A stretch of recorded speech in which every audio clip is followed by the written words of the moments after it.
Another day, another basketball stories na naman ang pagkikwentuhan natin.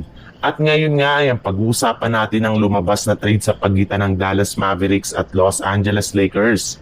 At ang balitang trade sa pagitan ng Golden State Warriors at Phoenix Suns. Kahit man nga gusto ng Dallas Mavericks na makuha si LeBron James, ay hindi rin naman nga nila afford na kunin ang napakalaki nitong kontrata sa isang trade. Hindi rin naman nga sila willing na isakripisyo dito ang ilan sa kanilang mga key players. Ang balak nga daw po ngayon ng Mavs ay maghintay na lang sa darating na taong 2026 kapag tuluyan na itong naging isang ganap na unrestricted free agent.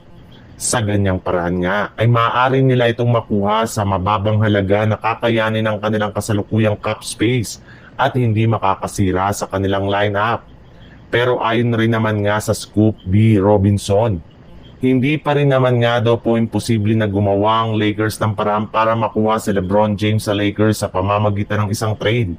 At maaari nga itong mangyari kapag hindi naging maganda ang resulta ng kanilang mga unang laro next season. In fact, may inilabas rin naman nga po ngayong isang trade proposal para makuha ng Mavs si LeBron James at maging si Bronny James gamit ang kanilang mga player na sina Klay Thompson, Daniel Gafford, PJ Washington at si Max Christie.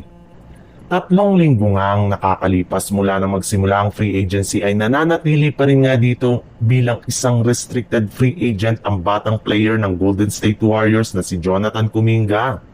Hanggang ngayon nga ay wala pa rin namang nagagawang negosasyon ng kampo ni JK at ng front office ng Warriors kung mananatili siya sa kanilang team o ititrade na lamang nila ito sa pamamagitan ng isang sign and trade deal.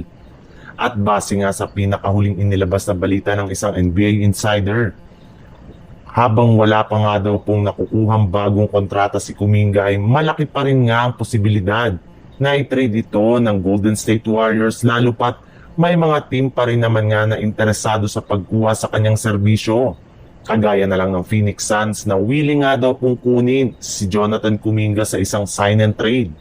Masyado nga daw itong na-attract sa napakalaking potential nito na maging isang superstar bilang katandem ni na Devin Booker at Jalen Green.